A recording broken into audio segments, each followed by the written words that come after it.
नमस्कार, स्वागत है आपका हमारे इस यूट्यूब चैनल पर। मैं मनमोहन श्रीवास्तव आपका हार्दिक अभिनंदन करता हूँ। आप देख सकते हैं ये डीयू का गांधी भवन है और यहाँ पर आज पुस्तकालय व संगोष्ठी कक्ष का उद्घाटन और मकर संक्रांति पर्व समारोह मनाया जा रहा है। और आप देखिए दिल्ली विश्वविद्यालय के vice chancellor professor Yogesh Singh, dean of colleges Balram पाणी, डीयू के रजिस्ट्रार विकास गुप्ता और उनको जो है वो पेंटिंग भेंट कर रहे हैं गांधी भवन के निदेशक प्रोफेसर केपी सिंह। और साथ में एक और चित्र,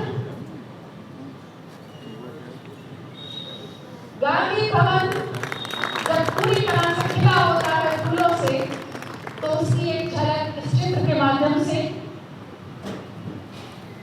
बहुत ही सुंदर स्मृति चिन्ह।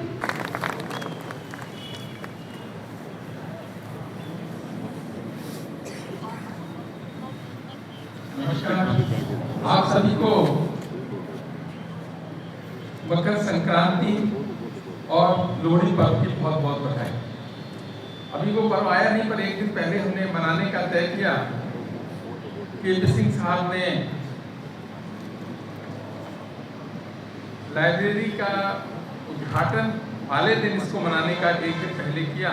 एक अच्छा प्रयास है, क्योंकि कल और परसों बहुत छुट्टी के कारण भी बहुत सारे लोग नहीं आने वाले थे। मैं प्रोफेसर केपी सिंह को इसके लिए बधाई देता हूँ। आदर और सम्मान के योग्य माननीय Jagdish Mittal ji, professor Balram Pani, doctor Vikas Gupta, professor K P Singh, professor Rajni अभी, अनूप लाठर जी, प्रोफेसर गीता भट्ट, प्रोफेसर कक्कड़,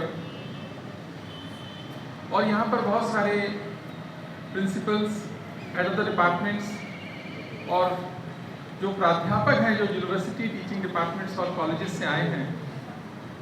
मैं आप सबका बहुत स्वागत करता हूँ गांधी भवन के अंदर।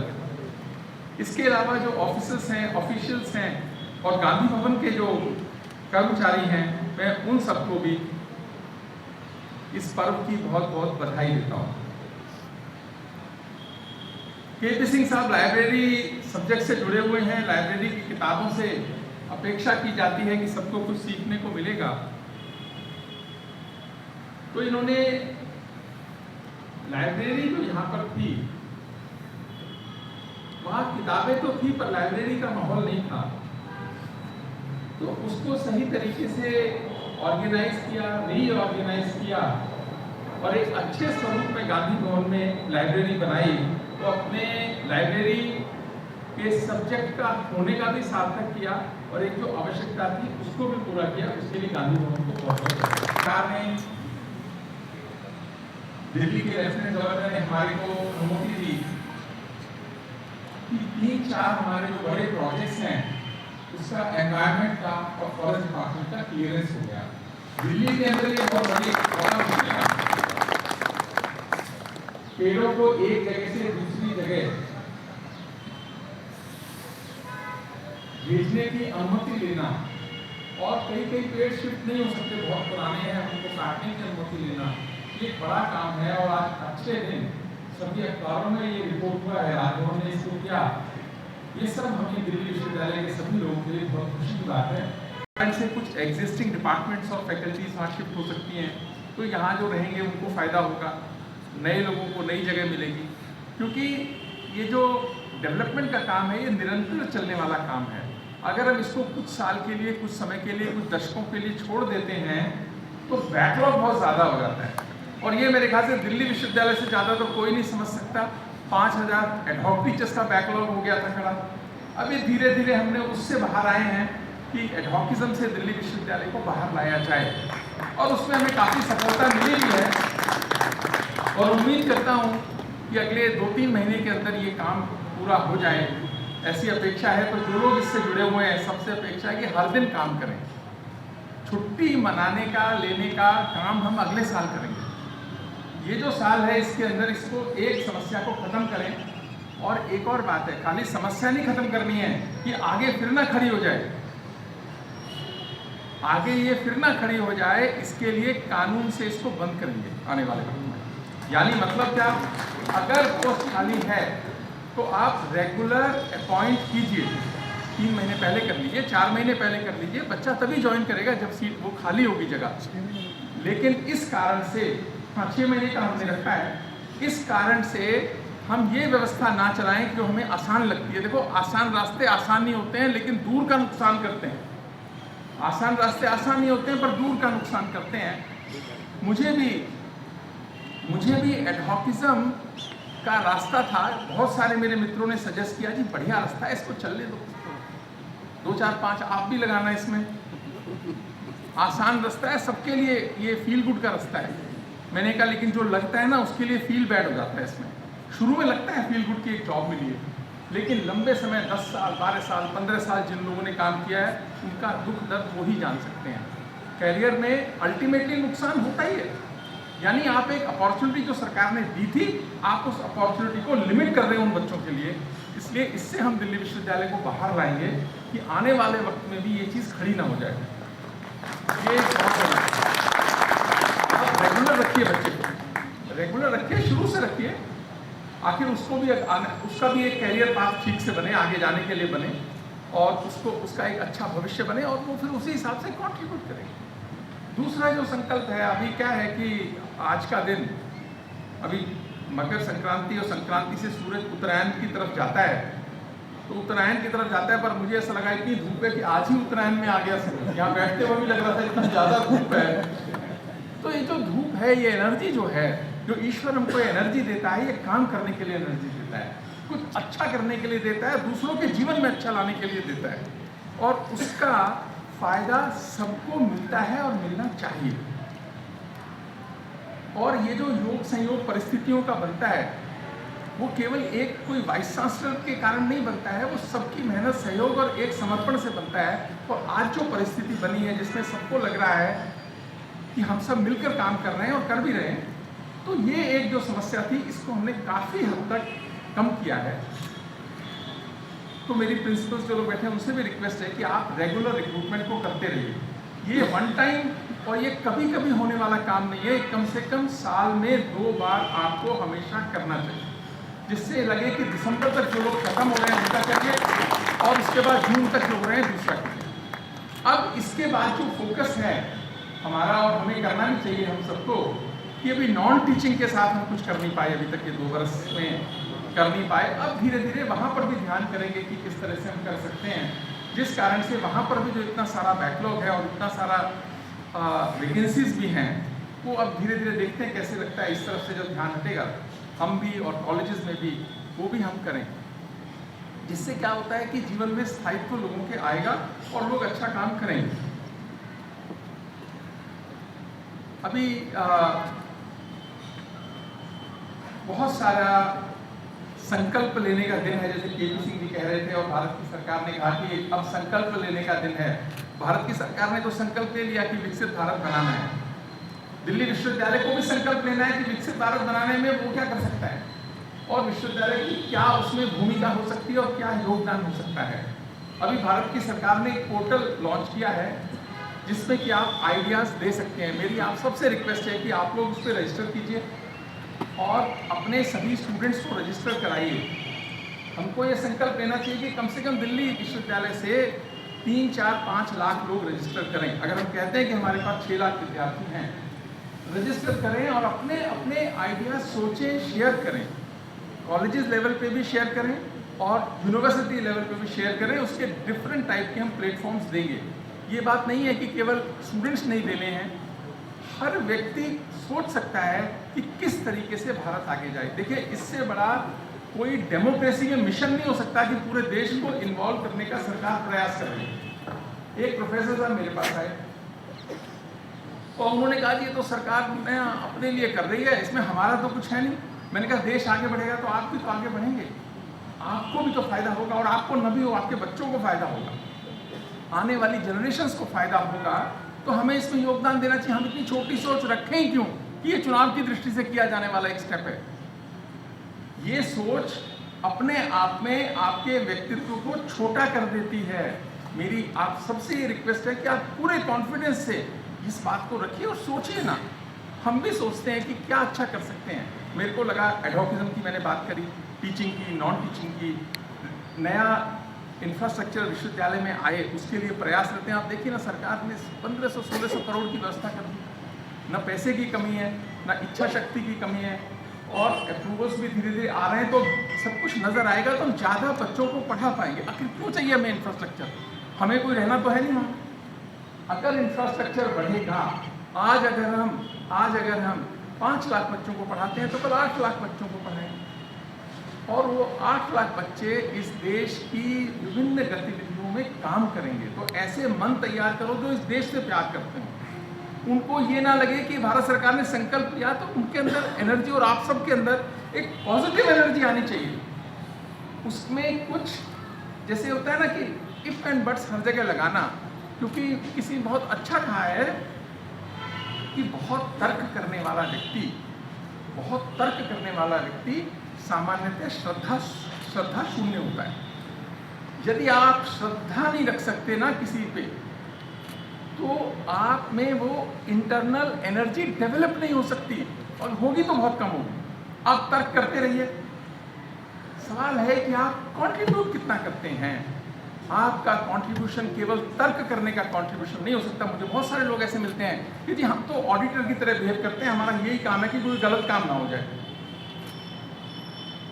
अगर सारे ऐसा सोचने लगेंगे तो काम ही कैसे होंगे?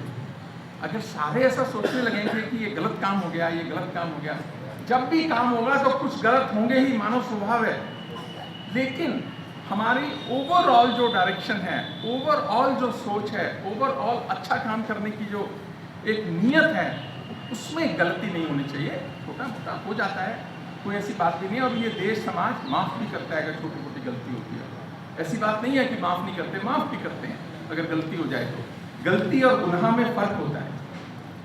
गलती और गुनाह में फ़र्क होता है। बार बार की गई गलती गुनाह की तरफ लेके जाती है। इतना अंतर हमको समझना चाहिए।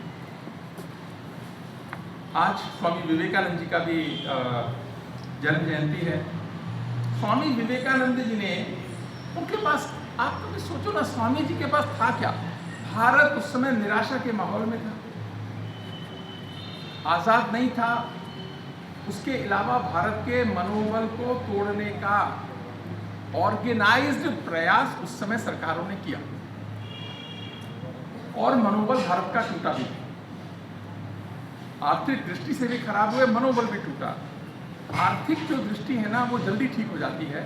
मन की जो दृष्टि खराब हो जाए तो देर से ठीक होती है। तो जो मनोबल को तोड़ने पे काम हुआ, स्वामी विवेकानंद जी ने क्या कहा उस समय कि आप भारत के लोग अपनी सेल्फ एस्टीम को हाई करो। ये मानो कि संसार के दूसरे देश अगर कुछ कर सकते हैं तो हम भी कर सकते हैं। अगर वो बुद्धिमान है तो हम उनसे ज़्यादा बुद्धिमान हैं। अगर वो हार्ड वर्किंग है तो हम उनसे ज़्यादा हार्ड वर्किंग है। अगर उनके अंदर स्वावलंबन की भावना है, स्वाभिमान की भावना है, तो हमारे अंदर भी है। वो स्वाभिमान और स्वावलंबन की भावना है। ये भाव जगाने का उन्होंने प्रयास उस समय किया जब इस भाव को योजनाबद्ध तरीके से तोड़ा जाता। आप जानते हैं, बहुत सारे लोग इंग्लैंड में, अगर बहुत सारे रेस्टोरेंट्स में ये लिखा जाए कि Indians and dogs are not allowed, लिखा जाता होगा, चलो दूसरा देश है, हम मान लेते हैं। भारत में भी बहुत सारे क्लब्स थे जहां पे भारत के लोग एज ए गेस्ट अंदर नहीं आ सकते थे। आप वहां काम करने जा सकते थे, यानी उसकी सफाई करने के लिए जा सकते थे, पानी की व्यवस्था करने के लिए जा सकते थे, उनके लिए खाना बनाने के लिए जा सकते थे, पर ऐसे गेस्ट नहीं जा सकते थे, रह नहीं सकते थे, मेंबरशिप नहीं मिल सकती थी ऐसे क्लब। क्यों थे? सिर्फ इसलिए कि आपके मनोबल को तोड़ा जाए, और जो उस समय सरकार जिसको कहे कि ये साहब आप राय बहादुर हो गए, आपके लिए ये मेंबरशिप देंगे, तो एक वो एलीट वर्ग तैयार किया। आज उसकी कोई आवश्यकता नहीं। तो वो जो मनोबल है हमारा भारत का कम हुआ था, अगर आज उस मनोबल पे काम करने का प्रयास हो रहा है तो हमको उसमें अपना योगदान देना चाहिए कि भारत के लोग, चाहे वो गांव से हैं, चाहे शहर से हैं, चाहे मेट्रो से हैं, चाहे गरीब हैं। मैं एक कल की बात है, एक घटना मुझे भी नहीं पता है कि वो कितना, अभी हमने टेक्नोलॉजी शुरू की। आज मैंने कल एचआर साहब से डिस्कशन हुआ था, उसमें मैंने प्रोफेसर रजनी से भी डिस्कस करा था। मैं आज सोचता हूँ सार्वजनिक रूप से करता हूँ, कोई ऐसी बात नहीं। हमने उसमें हायर फीस रखी, आप सब जानते हैं कि हमने हायर फीस रखी, सोच समझ के रखी। उस हायर फीस में हमने ये कहा कि जिनकी इनकम 4 लाख तक है हम उनसे कुछ नहीं लेंगे, 4 से 8 लाख है उनको 50% लेंगे, लेकिन 50,000 रुपये का एक लैपटॉप का रिम्बर्समेंट भी करेंगे। जिस कारण से कोई भी बच्चा जो इस यूनिवर्सिटी में हमारे एडमिशन लेगा, लैपटॉप एक ऐसी रिक्वायरमेंट है टेक्नोलॉजी में, क्या सभी में आजकल तो वो बच्चा, लेकिन हम खरीद के देंगे तो खरीदना चलता नहीं है। चलता इसलिए भी नहीं है कि हमारी खरीदी चीज किसी को पसंद नहीं आती। एक टाइम पे हम खरीद ही नहीं पाते, हमारे इंस्ट्रूमेंट्स ही कमजोर है। तो आप खरीद लीजिए, आप 1 लाख का खरीदिए, 1.5 लाख का खरीदिए, जैसी आपकी ताकत है 55,000 का खरीदिए, पर एक 50,000 में ठीक ठाक आता है तो हम 50,000 रुपए का आपको रिम्बर्समेंट दे देंगे। अब आप इसका इफेक्ट देखिए ना, इफेक्ट ये है 326 शायद बच्चों का एडमिशन हुआ है और 326 के 26 बच्चों को कोई ना कोई फी रिम्बर्समेंट मिला है। ये भारत तरक्की कर रहा है इस समय। इसका मतलब जेईई से जो बच्चे पास होके आए हैं, अगर 326 के 26 ले गए कंसेशन, आप एक तरह से देखें तो कितनी खुशी की बात है, फाइनेंस के एंगल से देखें तो यार बड़ा नुकसान हो गया हमारा, लेकिन बात नुकसान की नहीं है। बात यह है, ये इंडिकेटर है कि देश आगे बढ़ रहा है और टोटल फीस कलेक्ट हुई 2 करोड़ रुपया कुछ। और कल जो फाइल आई थी, जो रजिस्ट्रार साहब से डिस्कशन की, 1 करोड़ 78 लाख रुपए लैपटॉप खरीदने पर बच्चों को हमने वापस कर दिए। ऐसा भारत बनाना है हमको। इसलिए मत सोचिए जब कोई क्रिटिसाइज करे कि अरे इन्होंने तो है फीस बढ़ा दी, ये बात नहीं है। मेरे बच्चे को जरूरत नहीं है, आपके बच्चों को शायद जरूरत नहीं है, पर जिनको जरूरत है उनको सब कुछ मिलना चाहिए। कोई बच्चा इसलिए न पढ़ पाए कि उसके घर में पैसे नहीं है, तो देश के डेवलपमेंट के मायने भी गलत हैं और संकल्प भी गलत है। इस कारण से हमने व्यवस्था करी, 1-1.5-2 करोड़ रुपए का फी रिम्बर्समेंट हमने किया, अगले साल और बढ़ेगा तो नॉर्मल कोर्सेज के अंदर। यानी समावेशी विकास जिसकी बात करते हैं, सबसे पहले विश्वविद्यालयों में ही होना चाहिए, विश्वविद्यालयों में ही होना चाहिए। जिस कारण से हम फिर देखो, पर उपदेश कुशल भूलते हैं, आप उपदेश देते रहिए, ग्राउंड पे कुछ मत करिए, उसका क्या। इसीलिए प्राध्यापकों की जिम्मेदारी है कि यदि हम कहते हैं कि हम अच्छे बच्चे देश को देंगे तो हम खुद अच्छे बने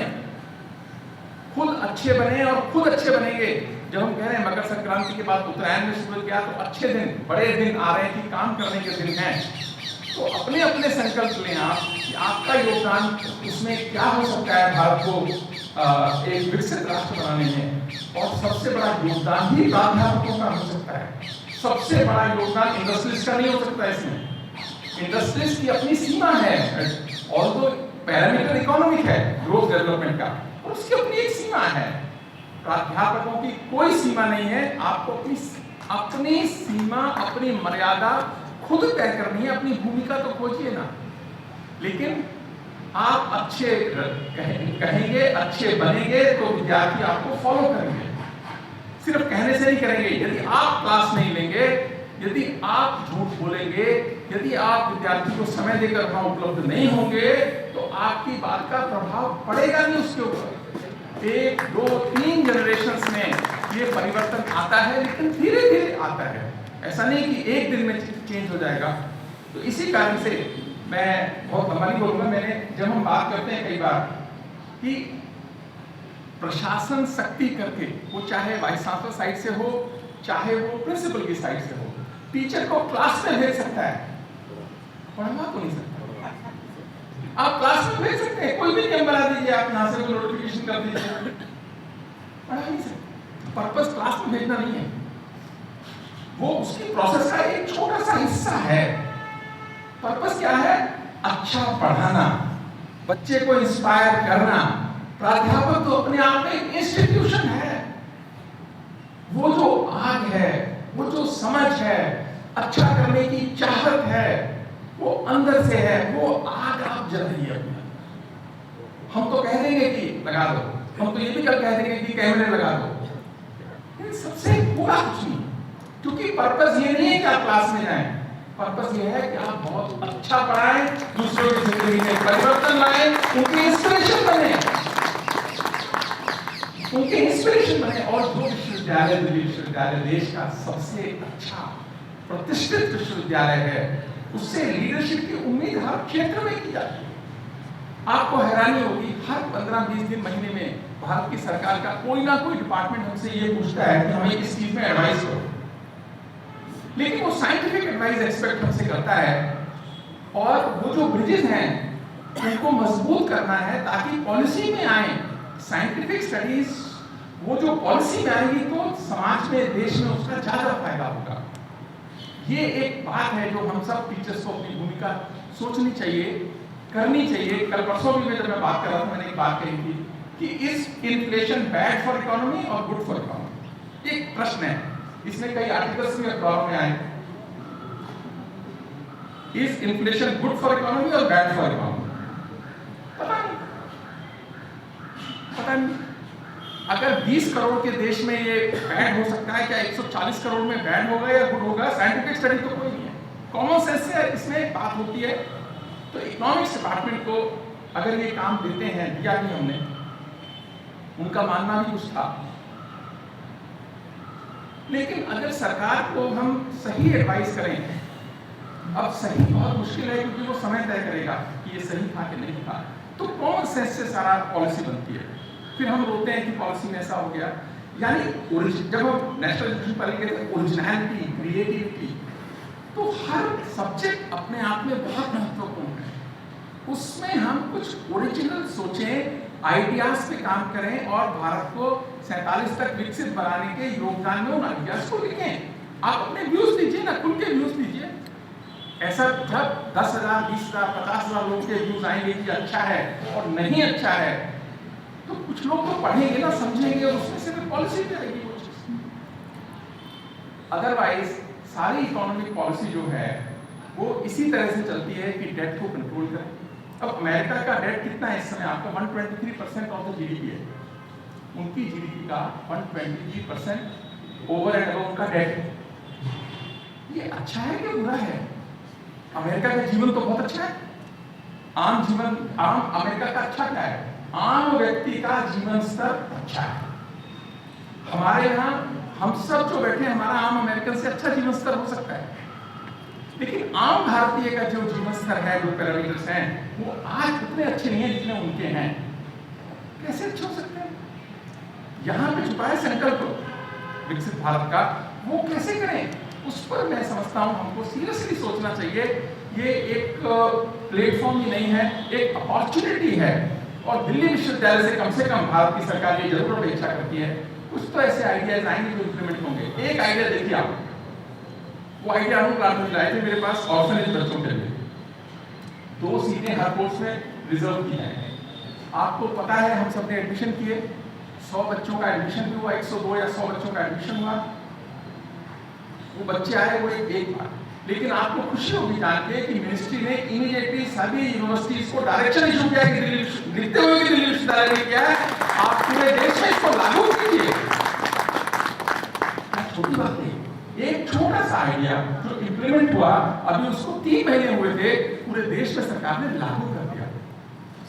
बहुत लोगों के मन में ख्याल आया पहले भी होगा, लेकिन वो लागू नहीं कर पाए। इसी कारण से छोटी छोटी चीजें मन में आती हैं। आप बताइए, हमें भी बताइए कि यूनिवर्सिटी में हमको क्या करना चाहिए। देश की तो बात है ही, लेकिन हमारा अपना योगदान है वो भी अपनी जगह सही है, और दिल्ली विश्वविद्यालय क्या क्या करे, हम भी ऐसे आइडियाज को चाहेंगे कि आप हमें दीजिए, हमें क्या करना चाहिए, उससे हम सबको भी डायरेक्शन मिलेगी और एक अच्छा माहौल हम बनाएंगे। अपने अच्छे बच्चे हमको देने हैं भारत को, ये हमारी जिम्मेदारी है। अपनी अपनी भूमिका हम उसमें सोचें और सीरियसली उस पर काम करें, सीरियसली उस पर काम करेंगे, यही देश हमसे अपेक्षा रखता है। और अच्छा दिन है आज का, स्वामी विवेकानंद जी का दिन है, और मकर संक्रांति भी अभी पास है, तो कुछ ना कुछ हम संकल्प करें, बुरी बात एक छोड़ें और 3-4 अच्छी बातें अपनाएंगे, यही हमसे अपेक्षा की जाती है। आप सबका बहुत बहुत आभार। आज गांधी भवन आज बहुत ही विहंगम, आज आप देख सकते हैं इतना खूबसूरत इससे पहले कभी नहीं दिखता था।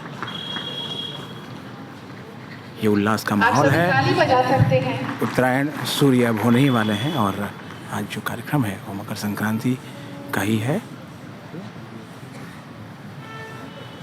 ना थके कभी पैर हिम्मत हारी है। विकास सर आपके ना थके कभी पैर, ना कभी हिम्मत हारी है। हौसला है जिंदगी में कुछ कर दिखाने का, इसीलिए अभी भी सफर जारी है। हर समस्या का समाधान है इनके पास। कार्यक्रम जारी है और आप देख सकते हैं आज आसमान में सूरज जो है अपनी पूरी छटा के साथ चमक रहा है और लग ही नहीं रहा है कि अब से 24 घंटे पहले बहुत ही ज़्यादा हाड़ कँपाने वाली सर्दी थी। अगर आप हमारे चैनल पर नए हैं, चैनल को सब्सक्राइब कर लें और इसे अपने दोस्तों के भी शेयर करें। मिलते हैं एक और एपिसोड के साथ, तब तक के लिए नमस्कार।